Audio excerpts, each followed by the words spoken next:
Shabbat Shalom, voir les amis, Shabbat Parasha Teruma. Je voudrais dédier ces quelques paroles de Torah pour tous les malades d'Israël, qu'Akadosh Baruch Hu leur envoie une grande réfoua chez Emma, pour mon ami aussi, qu'Akadosh Baruch Hu le fasse sortir de son Covid et qu'il nous soit près de nous au cours le mardi, Bezrat Hashem, très très bientôt. La Parasha Teruma, il faut savoir que c'est la Parasha où on va commencer à parler du Mishkan, du sanctuaire, du Bet Hamikdash portable. Il faut comprendre que les prochaines Parashiot, Teruma, Tetzavé, Vayakel, Pekoudé, sont des parachiotes qui sont en fait inhérentes au Mishkan. Il faut savoir qu'on a une division dans ces parachiotes. On va avoir les parachiotes qui vont nous donner en fait, Akadosh Baruch Hu va donner à Moshe l'ordre de la création et de la réalisation du Mishkan, avec les ustensiles qu'il y a autour, donc le sanctuaire, le tabernacle qui était dans le désert, plus les différents ustensiles qu'il y aura là-bas. Alors que les parachiotes de Vayakel Pekoudé, en fait, là-bas, on a l'impression que c'est les mêmes parachiotes, mais en fait, non, pas du tout. C'est là-bas, en fait, que les choses vont être réalisées. Ici, on a l'ordonnance divine, et après, on a la réalisation. Et il faut comprendre que, comment ça se fait qu'entre ces quatre parachiotes-là, donc entre le parachiote de Teruma Tetzavé, on va avoir ensuite, avant qu'il y ait la réalisation, on va avoir la paracha de Kitissa. Et dans la paracha de Kitissa, on va avoir la faute du veau d'or. Et nos sages nous expliquent que Akadosh Baruch Hu, à chaque fois qu'il y a un problème dans le peuple d'Israël, avant ça, il va donner l'ordonnance de la réparation, ou bien il va donner le médicament. Comme lorsqu'il y a eu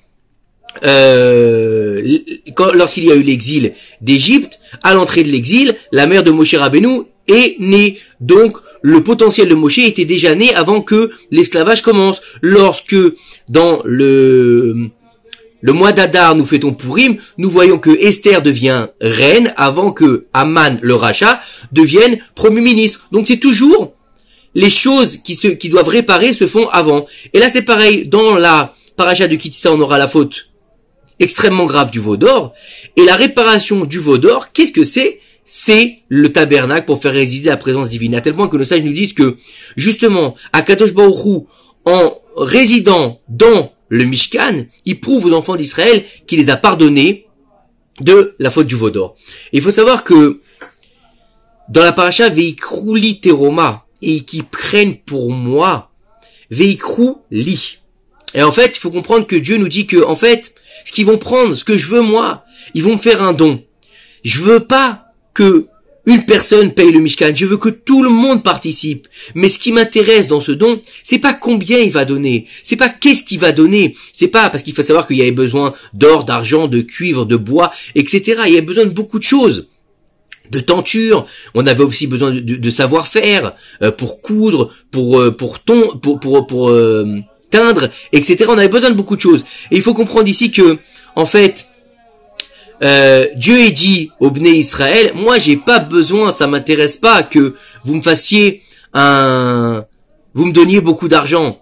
Ce qui m'intéresse, c'est que vous me donniez avec votre cœur. J'ai pas besoin d'un chèque de 50 000 avec quelqu'un qui fait la tête. J'ai pas besoin que quelqu'un m'amène de l'or et de l'argent et que derrière ils disent, ah, tu vois, je vais devoir payer pour ce Mishkan, je vais devoir perdre de l'argent. Non, s'en fout. Ce qu'il veut à Akadosh Baruch Hu, lui, Veikrouli, qui prenne pour moi, que me donne son cœur d'abord, avec amour, avec dévotion, qui quand il vient, il est content, il est joyeux. Ah, je vais enfin donner à Kadosh Baruch Hu, comme on le voit avec les Nessiim, les princes des tribus. Qu'est-ce qu'ils ont dit les princes des tribus? Ils ont dit, bon, bah c'est pas grave, on va attendre que le peuple donne, et nous à la fin, comme on est des gens importants, on donnera la fin ce qui manque. Et en fait, le peuple a tellement été empressé qu'il ne restait plus rien à donner, et que Dieu leur a donné le mérite de donner les pierres qui vont enchâsser le éphod qui se trouvait sur le pectoral du Kohen Gadol. Et là-bas, il y a marqué que dans la Torah, leur nom, il a été avec un yud en moins pour leur prouver qu'ils ont mal agi, qu'ils ont agi en pensant qu'ils étaient mieux que les autres, alors que Dieu, lui, ce qu'il veut, c'est le cœur. Ce qu'il importe à Kadosh Baruch Hu, c'est le cœur des hommes quand ils donnent, et pas qu'ils donnent une grosse somme forcément, puisque tout appartient à Dieu. À qui appartient l'argent? Il appartient à Dieu. À qui appartient les matériaux? Il appartient à Dieu, puisque c'est lui qui nous donne l'argent. Comme on raconte cette fameuse histoire, je me souviens plus avec quel rave, que le roi lui avait dit, bien sûr, c'était ministre juif, et bien sûr tous les ministres non juifs étaient jaloux de lui, et ils avaient dit au roi, regarde, demande-lui de te dire combien il gagne, parce que tu vois, c'est un menteur, il doit prendre de l'argent de la caisse du trésor, et il te dit que genre qui vit comme ça, c'est un roublard celui-là, fais attention à ces juifs là, les juifs c'est des voleurs. Alors le roi il lui a dit, je voudrais que tu me dises à ce rave là, combien tu gagnes, et donc le rave a dit au roi, ok, donne-moi 3 jours et je vais te faire ce que tu m'as demandé. Alors après 3 jours, il lui amène une liste, et le roi regarde la liste, il lui dit, tu te moques de moi? Il lui dit quoi? Je me moque de vous, votre honneur. Il lui dit, attends, ce que tu me marques ici, c'est même pas le prix de ta maison qui t'appartient. T'es blindé, tu me marques cette petite somme, tu te moques de moi. Il lui dit, d'accord, c'est une somme conséquente, mais c'est pas par rapport à ce que tout ce que tu as. Je dis, t'as une maison, t'as des champs, t'as des serviteurs. C'est rien, ça. Il lui dit, qu'est-ce que tu me racontes, là? Qu'est-ce que tu m'as fait? Et là, le rave, il lui dit, votre Altesse, la somme que je vous ai écrite là, c'est l'argent qui m'appartient, c'est l'argent que j'ai donné aux pauvres à la Tzedaka. C'est le seul argent qui m'appartient, parce que tout le reste, la maison, les serviteurs, les champs, c'est pas à moi, parce que par un simple ordre du roi, il suffit que vous disiez une parole, et tout ça, vous le récupérez, il ne m'appartient plus. Alors que cet argent de la Tzedaka, vous pourrez jamais me l'enlever parce qu'il m'appartient netzach netzachim. C'est-à-dire que même après ma mort, c'est un argent qui viendra, il se lèvera pour moi. Pourquoi? Parce que je l'ai donné avec mon cœur. Et le roi, il a aimé ce qu'il lui a dit le ministre, et il l'a remis à ses fonctions. Il faut comprendre que dans la paracha, Dieu va ordonner à Moshe, fais-moi une table, fais-moi une menorah, fais-moi, donc la table des pains de proposition, fais-moi un autel de sacrifice, fais-moi un autel aussi pour faire l'encens, pour brûler l'encens. Et on nous dit que là-bas, Dieu il a dit à Moshe, fais-nous la menorah qui représente la Torah. Et on sait très bien que lorsque Moshe Rabbeinu a essayé de faire la menorah, il n'a pas réussi. Alors il a dit à Dieu, je n'arrive pas à faire la menorah. Alors Dieu lui a montré une image en feu de la menorah. Il lui a dit, voilà, réalise la menorah, c'est ça que je veux que tu fasses. Et Moshe Rabbeinu, il avait beau se casser la tête, il n'arrivait pas à comprendre la grandeur de la menorah, il n'arrivait pas à comprendre tout ce qui était caché derrière la menorah. Faire une menorah, c'est pas le problème, c'est pas juste de la créer, c'était de savoir tout ce qu'il y avait dans la menorah, puisque la menorah, on dit que c'est le dessin, en fait, c'est le dessin de l'architecture du monde entier. Donc il n'arrivait pas à concevoir tout ça, puisque c'est le niveau d'Akadosh Baruch Hu, puisque c'est lui qui a créé le monde, c'est le plan du monde, la menorah. Il lui a dit, je n'y arrive pas. Dieu lui a dit, prends le morceau d'or que je t'ai demandé, puisque la menorah devait être faite avec un seul morceau d'or, Miksha Zahav, d'une seule partie, elle devait pas être collée. Il lui a dit, prends ce morceau et jette-la dans le feu. À ce moment-là, il l'a jeté dans le feu et la menorah est sortie déjà toute faite. Donc c'est Akadosh Baruch Hu qui a fait la menorah. Donc nos sages nous demandent pourquoi alors dans ces cas-là, est-ce que Dieu, il a montré à Moshe Rabbeinu comment faire la menorah? Pourquoi il lui a dit fais-moi la menorah alors que Dieu savait très bien que Moshe serait incapable de faire la menorah? Et là nos sages nous donnent une explication exceptionnelle, extraordinaire. Ils nous disent que chez Akadosh Baruch Hu et dans les lois du peuple d'Israël, l'important n'est pas le but, n'est pas la réalisation, c'est l'investissement que tu vas avoir, c'est comment tu vas réagir vis-à-vis de l'ordonnance divine. Est-ce que tu vas tout faire ce qui est en ton pouvoir pour le réaliser, ou bien tu vas dire, bon, je comprends pas, je laisse tomber. Non. Moshe Rabbeinu nous montre qu'il a essayé, qu'il s'est cassé la tête, il a fait Messirut Nefesh, mais qu'il n'a pas réussi. Il méritait quand même que la réalisation lui soit octroyée. Pourquoi? Parce qu'il a tout fait pour le faire. Donc Dieu lui a dit, vas-y, maintenant que tu as été jusqu'au bout de tes capacités, même si tu ne réussis pas à le faire, c'est toi qui l'as fait. Pourquoi?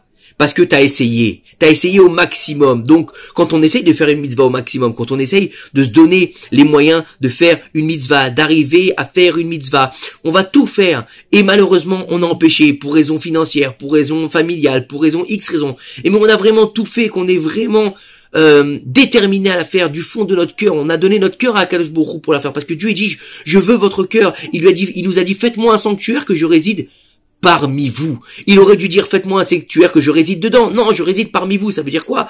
Dieu, il a besoin d'une maison. Il n'a pas besoin d'une maison. Il veut que notre cœur, il devienne la maison d'Akadosh Baruch Hu. Il veut que nous, on devienne, en fait, un réceptacle de la Shekhinah qui puisse lui-même venir nous habiter complètement. En fait, le but du Mishkan, c'est d'avoir une résidence d'Akadosh Baruch Hu sur terre. Il a besoin d'une table de proposition? Non, il n'a pas besoin. Il a besoin d'une table d'encens, il n'en a pas besoin. Il a besoin d'une table de sacrifice, il n'en a pas besoin, Akadosh Baruch Hu. Il nous donne la possibilité de créer une bâtisse pour lui, qui va en fait représenter l'essence même du monde entier, qui va représenter dans sa structure de pnimio, donc d'intériorité, le monde entier. Donc elle va pouvoir tenir la Shekhinah. Où est-ce qu'elle se tenait la Shekhinah? Entre la tête des deux chérubins, l'endroit le plus petit dans le Kodesh HaKodashim. Un endroit minuscule, c'est là-bas qu'elle était la Shekhinah. Elle était pas répandue dans tout le Mishkan. Bien sûr, le Mishkan était habité par la Shekhinah d'Akadosh Baruch Hu, mais où la présence divine se trouvait elle-même, c'était entre la tête des deux chérubins, dans le Kodesh HaKodashim, au-dessus des tables de la loi. Et donc, il faut comprendre que Dieu, lui, ce qu'il veut, c'est notre cœur. Il veut qu'on lui donne tout ce qu'on a la possibilité, et la mitzvah nous appartient. C'est ça la différence avec les autres religions. C'est ça la différence avec tout ce qu'on peut connaître. Parce que on va faire des études. Si on a loupé le contrôle, on n'aura pas nos études. Si on fait un travail, si on va pas jusqu'au bout, on n'aura pas notre salaire. Alors que là, Dieu, il nous dit, t'auras quand même ton salaire parce que t'as tout fait pour y arriver. T'as tout fait pour que je réside en toi. Tu es devenu toi-même un Mishkan. Tu es devenu toi-même un endroit où je peux me poser. Et c'est ça, le fait de se sanctifier, le fait de se raccrocher d'Akadosh Baruch Hu, de se rapprocher de lui, de sa sainteté, de se sanctifier chaque jour. On devient nous-mêmes un Mishkan pour Akadosh Baruch Hu. Notre maison où on habite, on pense que c'est juste une maison où on va manger, dormir et vivre. Non, Akadosh Baruch Hu nous dit, fais de ta maison un Mishkan, fais de ta maison un endroit où va résider ma Shekhinah. Comment? Eh ben, lorsque tu vas aller dans ta maison, mets une étagère où il y aura des livres de Kodesh. Ça représentera le Haron à Kodesh. Là-bas où il y a les 10 commandements, là-bas, cette fameuse boîte où il y a les 10 commandements, quand tu fais une étagère avec des livres, ça représentera ça. Ta table, si c'est une table où dessus il va y avoir des Dvar Torah, tout ce que tu vas mettre comme nourriture, c'est kasher, ça va être fait avec amour, ça va être avec l'Irvot Shabbat Kodesh, pour le Yom Tov, ça va devenir la table des pains qu'il y avait dans le Beth Amikdash. Lorsque tu vas allumer les nérodes de Shabbat, ça va devenir la menorah. Lorsque tu vas allumer ta Chanoukia, ça va devenir la menorah. Lorsque tu vas tout faire pour que la Shrina réside, ta maison devient un petit Beth Amikdash. Donc c'est ça qu'il faut comprendre, que Dieu, lui, il en a rien à faire de tout ça. Lui, il veut pour que notre demeure, et que nous-mêmes, et que notre couple, et que notre famille deviennent un récipient qui va pouvoir recevoir la Shekhinah. Donc il va être quoi? Il va être un tabernacle miniature en nous pour que Dieu y réside parmi nous. Et il faut savoir que la paracha Teruma, elle a une grandeur particulière. Pourquoi? Parce que c'est une paracha qui vient réparer la faute du veau d'or. Et c'est une paracha qui vient en fait valider le don de la Torah. Pourquoi elle valide le don de la Torah? Parce que la paracha de Teruma, c'est Torah même. Teruma, Torah même. C'est quoi? C'est la Torah qui a été donnée au mont Sinaï, qui pendant 40 jours même, c'est le chiffre 40, qui a été donnée donc pendant 40 jours à Moshe Rabbeinu, pour qu'ils viennent ensuite l'expliquer au Bnei Israël. Donc la paracha Teruma, elle a en elle le don de la Torah et tout ce que Dieu a donné à Moshe Rabbeinu pendant ces 40 jours pour redescendre avec l'étape de la loi. Donc en fait, c'est pour ça que la paracha Teruma, elle a un niveau extraordinaire. C'est une paracha qui est faite pour se rapprocher d'Akadosh Baruch Hu dans son habitat, dans son cœur, pour qu'Akadosh Baruch Hu réside parmi nous. Et le seul moyen qu'Akadosh Baruch Hu réside parmi nous, c'est qu'on fasse Avat Israël. Parce que celui qui aime, c'est semblable à Kadosh Baruch Hu, il aime. Et celui qui n'aime pas, c'est semblable à Kadosh Baruch Hu, il aime pas. Celui qui fait de la sinatrinam, Dieu, il le déteste. Celui qui fait Avatrinam, Dieu, il l'aime. Et le deuxième temple a été détruit à cause de la sinatrinam, la haine gratuite, et il sera reconstruit le troisième temple grâce à l'amour gratuit. Donc on arrive à faire en sorte qu'on soit des personnes qui diffusent l'amour gratuit plutôt que la haine gratuite. Parce que si on diffuse l'amour gratuit, eh ben on sera capable de recevoir la Shrina d'Akadosh Baruch Hu dans notre cœur, et cette Shrina dévoilera enfin la Geoula Shelema Bimera Be'amnu. Amen. Que si vous avez aimé, partagez, abonnez-vous, et que Dieu vous bénisse, et que vous ayez un grand Shabbat Shalom, et que très vite on ait une Geoula Shelema Bimera Be'amnu. Amen. Shabbat Shalom ou Mevorach.